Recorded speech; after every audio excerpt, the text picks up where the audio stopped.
Nós vamos gravar aqui esse quarto vídeo, irmão, falando ainda a respeito, só para concluir este assunto a respeito da guarda ao sábado, não é isso?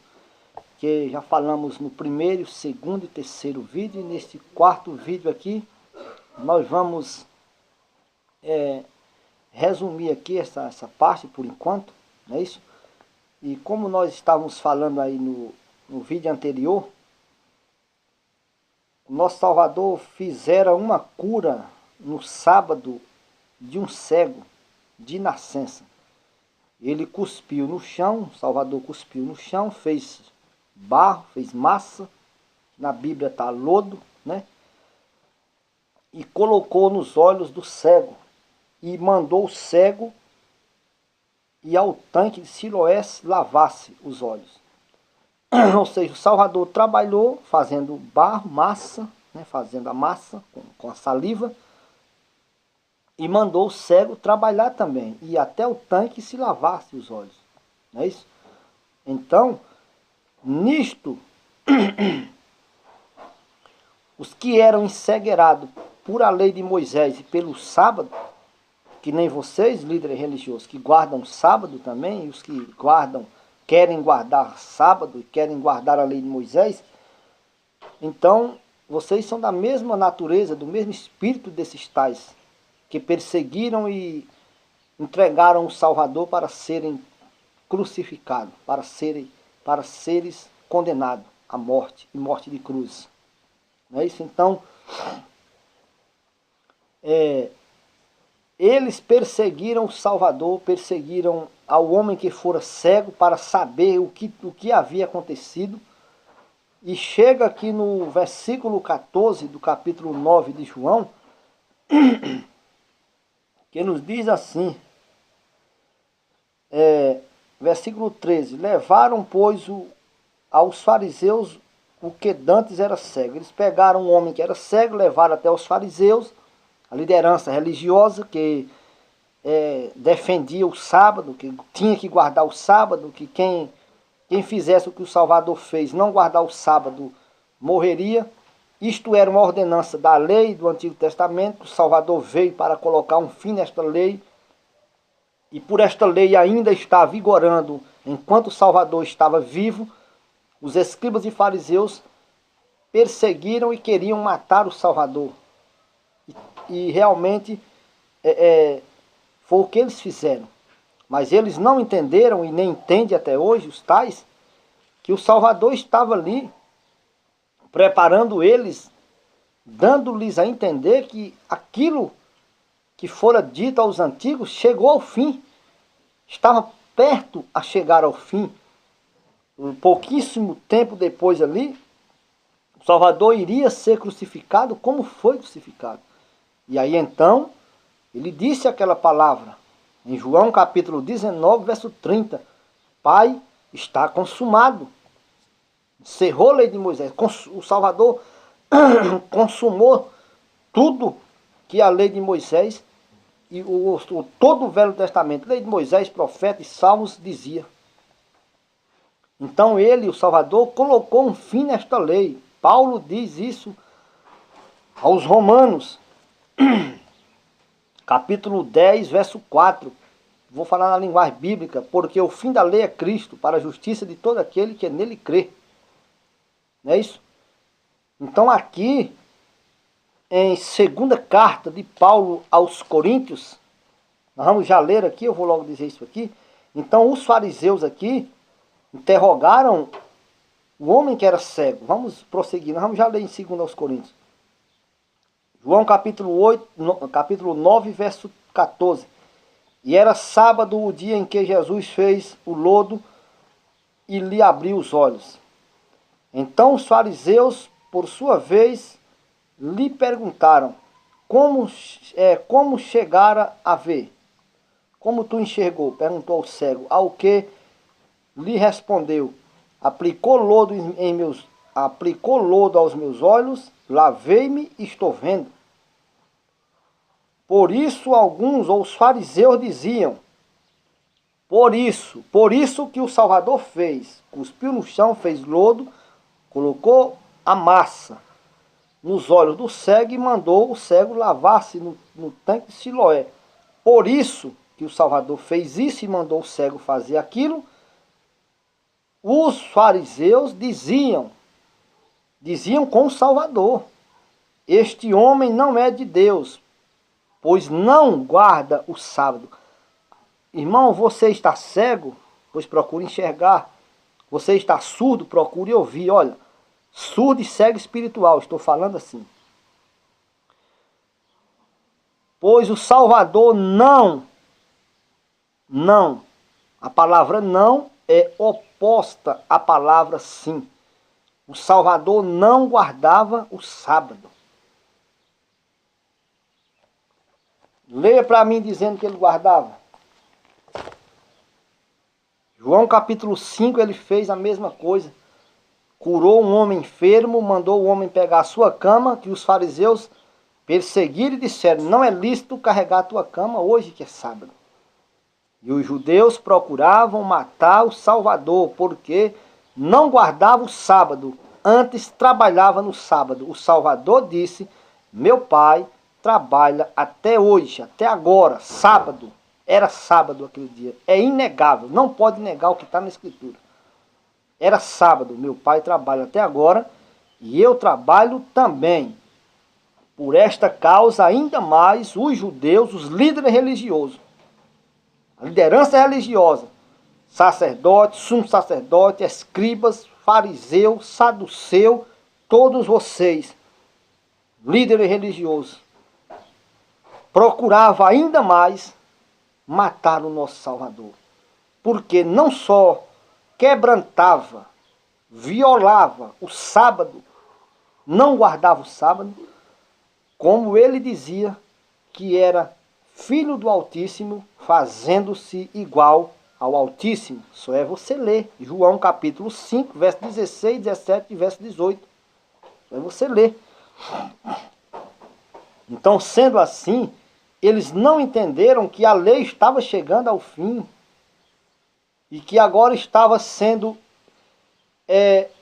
anunciado o Evangelho, a boas novas de salvação, o novo pacto, que após a morte do Salvador, não antes, mas após a morte dele no madeiro, iria ser consagrado o novo e eterno testamento, no sangue do nosso Salvador. Enquanto o Salvador vivia, estava vivo de carne e osso, lá em Jerusalém, Israel, vigorava a lei de Moisés. Provado é que esses caras aqui estavam perseguindo o Salvador por estas coisas. Por quê? Porque era a lei que vigorava. Certa ocasião estava eu na reunião com o pastor presidente, com a liderança religiosa, da qual denominação eu fiz parte quase 10 anos, mais ou menos, aproximadamente. E estávamos nesse debate aqui a respeito do Novo Testamento só entrar em vigor após a morte do Salvador. E que enquanto o Salvador estava vivo, vigorava a lei. O líder religioso maioral lá disse que a lei só estava vigorando agora para o Salvador, depois que ele veio. Mas repara, a lei, meu amigo, estava vigorando para todo Israel. Tanto é que os homens que estavam lá na liderança do sistema religioso perseguiam o Salvador e os discípulos porque eles faziam essas coisas no sábado. Por que eles perseguiam? Porque a lei vigorava. Se já estivesse vigorando o novo concerto e eles tivessem aceitado o novo concerto, não tinha nada disso. Então, é uma colocação precipitada e equivocada deste líder religioso que ele fez, que realmente não tem nenhuma base na Escritura dizer que a lei só vigorou agora, depois que o Salvador veio, só estava vigorando para ele. Negativo, estava vigorando para todos. E agora o Salvador estava mostrando que a lei estava chegando ao fim e implantando, né, o seu favor imerecido, que chamam de graça, não é isso? Então, nós sabemos que a lei de Moisés a nenhuma coisa aperfeiçoou, a lei de Moisés a ninguém podia salvar, entende? Porque era coisas físicas, somente para o físico, para coisas terrenas, para a terra, e não para o céu, não nada celestial, entende? Então, assim sendo, esses indivíduos aqui que perseguiram o Salvador não entenderam que a lei tinha um fim, como o sistema religioso todo. Eu não excluo uma denominação protestante. Todas elas, todas, guardam alguma coisa da lei de Moisés. Apesar que tem algumas que dizem que eu só creio na graça. Nós estamos pela graça, irmão. Só que vivem praticando coisas da lei. Então, assim sendo, vamos ler se a lei teve um fim. Não é isso? Eu não digo nem a lei só, o Velho Testamento. Vamos ler aqui? Segunda carta de Paulo aos Coríntios, capítulo 3. Capítulo 3, versículo 13 por diante. Vamos ler aqui, o vídeo está chegando ao final, mas vamos ler aqui ainda. Segunda aos Coríntios 3, versículo 13. Paulo já começa dizendo assim: não somos como Moisés. Certo? Já descartou essa possibilidade aí. Não somos como Moisés.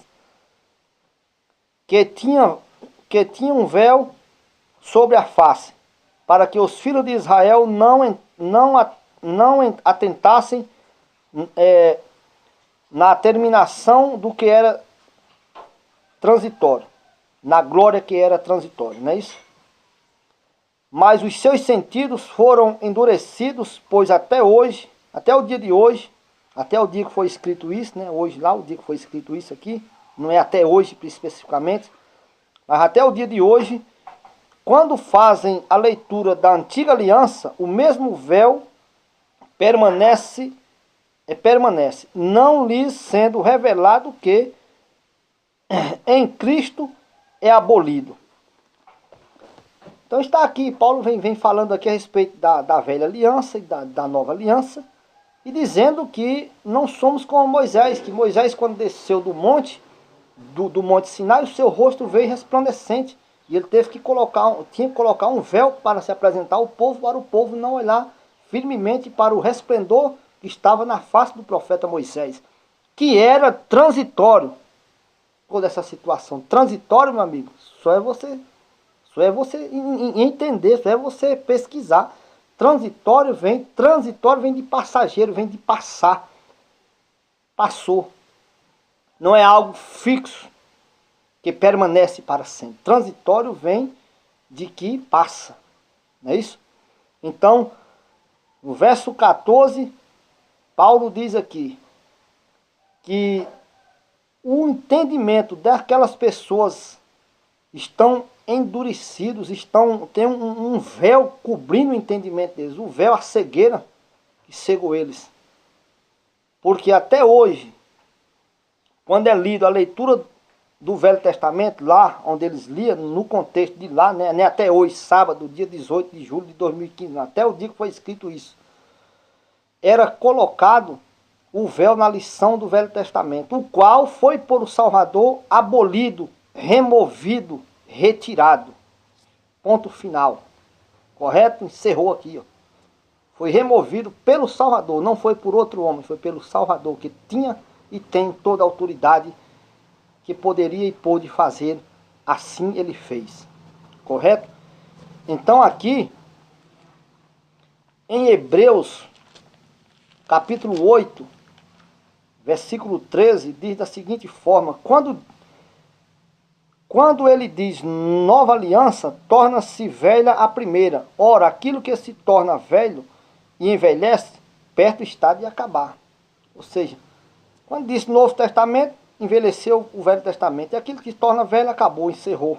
Então, é disso que Paulo está falando. Mudando-se o sacerdócio, necessariamente se faz também mudança da lei. Então, hoje é pelo novo e eterno testamento do nosso Salvador Yahushua, consagrado com o seu sangue. O Novo Testamento só entrou em vigor, segundo o que eu li em Hebreus capítulo 16, ou capítulo 9, verso 16 e 17. O testamento só tem validade, só entra em vigor quando o testador morre.